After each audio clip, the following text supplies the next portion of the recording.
In the last episode, Abram communicated with the Lord and talked about his desire for a successor.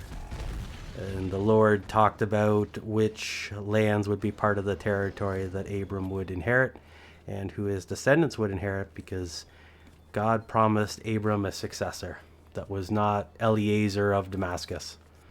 Picking this up, we are in Genesis 16:1. Now Sarai, Abram's wife, had borne him no children. She had an Egyptian maid whose name was Hagar. During the adventures down to the land of Egypt, presumably that is where Hagar joined the group. I mean, it is possible that she was there from beforehand. There was different groups of people moving around, migrating around, but I think for the amount of time that they were in Egypt, it is more likely that she kind of joined the group at that point in time. Genesis 16:2. And Sarai said to Abram, "See here, the Lord has restrained me from bearing children. I am asking you to have intercourse with my maid. It may be that I can obtain children by her." And Abram listened to and heeded what Sarai said. So this is a form of surrogacy, that because she wasn't able to become the parent of the child, that she had a replacement in line for her. This is what we do now with IV stuff, but we do egg transfers and sperm injections and turkey basters and all this fancy medical technology to accomplish the same thing. This is kind of a weird situation, though, in that he would be breaking the idea of marriage by having sexual intercourse with another woman that was outside of his marriage, which is not really the right thing to be doing. Even if Sarai was okay with it, this was not really good. And I think in some sense that even if she said she was okay with it, deep down in her heart of hearts, she probably knew that this was not the right path. And Abram getting permission, going there for it, was kind of a mistake as well. It was definitely a difficult situation. He really wanted that heir, and the suggestion from Sarai after years, right? Like, this wasn't like she was 25 years old. She was an old hen at this point in time, right? That she probably thought that she couldn't. Well, I mean, she already couldn't have kids, but she was already old as well, probably through the menopause stage, and was no longer doing whatever that stuff's all about, right? So I don't know. It would have been very stressful, I'm sure. And she just wanted this child to be born and was desperate. This was a desperation, reaching for a solution that they could find, not seeking the Lord for guidance and wisdom in what the proper protocol would be. I mean, God made a promise, so he's going to have to keep it. So it almost is a little bit of a lack of faith on Abram's part just to go along with what his wife says, even though he has a promise for descendants for the Lord, right? That, I mean, if he makes a promise, he's going to have to keep it. And if Abram doesn't have relations with anyone else, Sarai is going to have to conceive, simply because God has to keep his word. So I don't know if that's like tempting the Lord or trying to turn something, but it really was a lack of faith, and he was probably just down and depressed, not having anyone to inherit this, and gets this suggestion, and it's like, well, maybe the Lord gave her that idea. I don't know, but the exact circumstances, we don't really know how this all went down, but it was not really part of the plan. And we will see that this idea, this solution that they come up with, this extramarital affair with surrogacy, is not necessarily going to be the most beneficial thing to Abram and Abram's other descendants, and even the descendant of Hagar. This just turns wild. This is the building of a lot of animosity and strife throughout the Middle East right here. This decision. Genesis 16:3. So Sarai, Abram's wife, took Hagar, her Egyptian maid, after Abram had dwelt 10 years in the land of Canaan, and gave her to her husband Abram to be his second wife. Well, there we go. Second wife. 10 years. So they were in there 10 years, and they're just wondering when this birth was going to happen. I mean, I guess that makes it a little bit more reasonable, a little bit more desperation, not really knowing how much longer they have to live and knowing that they need this descendant as soon as they can, right? Putting their faith in the flesh and their understanding of the world, not on spiritual matters and what God is able to provide. So, I don't know. I mean, it's easy to really just come down hard on them, but at the same time, this was not an easy situation. It's not like any of us are perfect either and make every decision correct, but Genesis 16:4. He had intercourse with Hagar, and she became pregnant. And when she saw that she was with child, she looked with contempt upon her mistress and despised her. Well, this is human nature right here, right? We got Sarai, who's expecting this child from surrogacy, and Hagar, the one that is with the child, despising her mistress, right? She's going to have this kid, and it's like her mistress wants her to give the child to her, to be her child. But it's Hagar's the one carrying the child. And a lot of times in like surrogacy stuff, this often becomes the case where we have a surrogate mother who, after carrying the child for however many months it is, what is it, 9 months or something like that? I don't know anything. But that they become attached, and then the child really feels like theirs, even if the egg is from another woman and the sperm's from some random dude, right? That there's still an attachment there from the act of simply carrying the child. And it's understandable why she would despise her mistress, wanting to take away from her the glory that is in her womb. 16:5. Then Sarai said to Abram, "May the responsibility for my wrong and deprivation of rights be upon you. I gave my maid into your bosom, and when she saw she was with child, I was contemptible and despised in her eyes. May the Lord be judge between you and me." Well, this escalated very quickly, and she was able to pick up on the negative attributes that Hagar was displaying towards Sarai. And at this point in time, she's looking for some sort of remedy. So she's trying to get Abram involved and God involved to try to figure out an amicable solution, presumably amicable solution for this situation that she finds herself in, where the surrogate mother is now being hostile towards her, and her husband is not being very involved at all. So what's she to do? Genesis 16:6.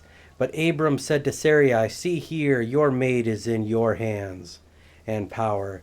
Do as you please with her." And Sarai dealt severely with her, humbling and inflicting her. Hagar, fled from her. So in this scene, we're kind of got this depiction of Hagar is treating Sarai badly with contempt and just kind of holding it over on her that she is the one who is able to bear the child of Abram. And then we have Sarai, who is now wanting to get even, and she starts treating Hagar quite poorly and severely. It could have been like a mother-in-law style of thing with well, that's not how you fold a towel, and that's not quite clean enough, and just kind of coming down on her with nitpicky stuff over a whole lot of things. Or it could be more severe than that and more abuse. Hagar was definitely abused to some degree, though, if she had to flee. Maybe Sarai was beating her with a rod. It's hard to say, like, the levels of abuse that could occur, especially at this time period in history. Right? Abuses, physical abuse, corporal punishment were much more common than, well, I don't know if they're necessarily more common, but more standardized. In certain countries, it's probably more frowned upon or whatever, but in Singapore, they still have caning, so you have that. Would also like to point out that in Singapore, their crime rate is typically a lot lower than most of the other Western countries. I guess getting caned is a very good preventative measure when it comes to petty crime. I digress. So they're both treating each other poorly, and this is like a sitcom situation where you got two women battling over one man, and it's just escalating. And Abram's not really doing anything too much. He's just sitting on the couch there having a cold brew, not knowing what to do, and kind of just leaving it be its own thing.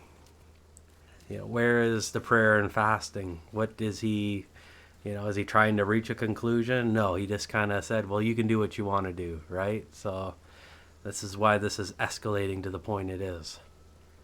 No intervention was done properly. And of course, Hagar, being treated very poorly, decided to flee from her, run away, to get away from that. When you're in an abusive relationship, getting distance is definitely a factor that improves one's safety and can enhance longevity, in that you avoid a lot of the trauma that could come about. And also, she's probably pregnant at the time here, and so we got some abuse from one woman to another, and one of them being pregnant is just not a very good situation. For the preservation of her child and herself, getting some distance was definitely the right move here. Genesis 16:7. But the angel of the Lord found her by a spring of water in the wilderness on the road to Shur. So she ran away. She was at some spring of water, and the angel of the Lord found her. So there we go. She hasn't been completely abandoned. She has left the place. She ran away from the abuse of Sarai, but she is not abandoned by God. Genesis 16:8. And he said, Hagar, Sarai's maid, where did you come from, and where are you intending to go? And she said, I am running away from my mistress, Sarai.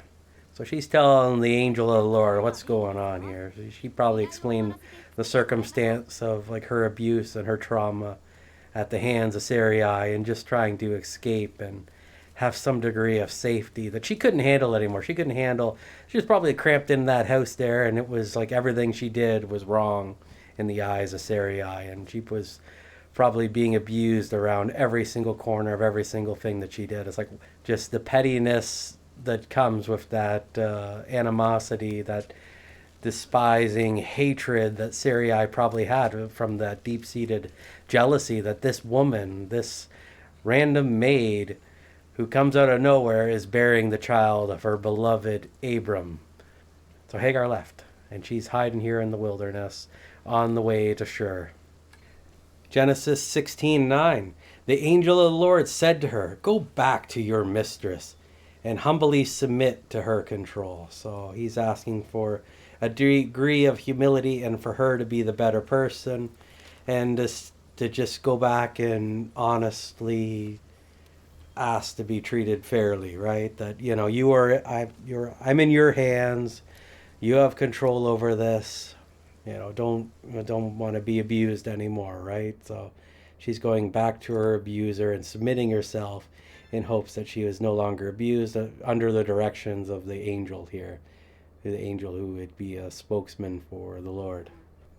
Genesis 16:10. Also the angel of the Lord said to her, I will multiply your descendants exceedingly, so that they shall not be numbered for magnitude. So the angel of the Lord, who's a spokesman for God, is declaring this exceedingly large amount of descendants. So she's going to have lots of kids, and those kids are going to have lots of kids, and they're going to become unnumberable due to the amount that there is going to be, that they're just going to be a great amount of people that are coming from her womb. Genesis 16:11. The angel of the Lord continued, see now, you are with child, and shall bear a son, and shall call his name Ishmael. God hears, because the Lord has heard and paid attention to your affliction. Ishmael, he's kind of an interesting character. We'll see a lot more about him. But I think it's kind of interesting, more so the second portion of this verse, when it talks about the Hagar should not have been treating Sarai bad and had that contentment, and Sarai should not have retaliated and treated Hagar so poorly. And Abram probably should have got up and did something about this to try to end this conflict, although it's probably not the type of conflict that he would be able to end.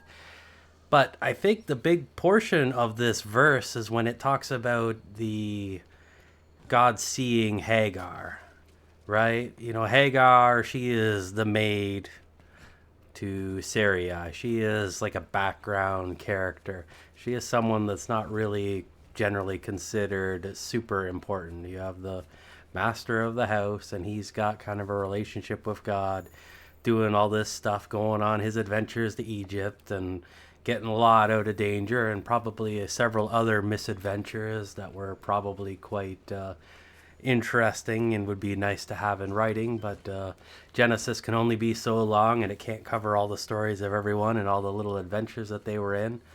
But Hagar, she's not one of these people that seems that they are of a significance. But I think this idea here is that, you know, God even sees her, right? That even in her insignificance, God is looking out for her and watching her. And I think a lot of the time, us Christians, it's, you know, we're not the main characters. We're not these giant men of faith or women of faith that do all these crazy, amazing things. A lot of us are not that exciting, not that spectacular, not amazing, but that doesn't detract from what our relationship can be with God and God's concern for us. You know, there can only be certain amounts of people in certain types and categories. Not everyone's going to be a world leader or a religious leader or a great teacher or a master of prayer or a great witness, right? There's only so many that can do those roles, but that doesn't take away from the validity or the value of other roles that people can have in the church. And Hagar right here, you know, she's the maid. She's just someone that's there. She's looking after, probably doing the laundry, doing the cleaning, and she might even be a really good cook as well. She knows how to make turducken, right? It's hard to say what her profile is and what her greatest strengths and attributes are, but God remembers her. God saw her, and God was intervening, and he kind of makes this promise about her son. And it's a glorious promise, one that is just massive and spectacular, even though she is kind of a background character. Although this event, this kind of catapults her into being a main character, and it's kind of really significant. But before this, you know, who was Hagar, right? The legacy of Hagar is in her descendants. Genesis 16:12, and he, Ishmael, will be as a wild ass among men. His hand will be against every man, and every man's hand against him. And he will live to the east and on the borders of all his kinsmen. So he's going to be a little bit of an outcast, a little bit of a rebel, kind of someone that's a little bit of a troublemaker, gets out of trouble long enough to get into trouble again. Just everyone's going to be against him. He's going to be against everyone. Just not really the greatest of dude, but he was kind of set up by God to kind of be this character, right? And you look at his family relation and probably his mom. He probably saw his mom being abused by Sarai or whatever, or heard stories of her. Maybe when she goes back, she was not going to be abused anymore, but I'm sure he heard the stories of the abuse that she was under, and it probably turned him into a little bit of a wild man. Someone not bound by the conventional rules of society, someone that looked after their own interests, and it just built character into him that is not necessarily desired in people, but he was probably pretty popular with the ladies. Genesis 16:13. So she called the name of the Lord who spoke to her.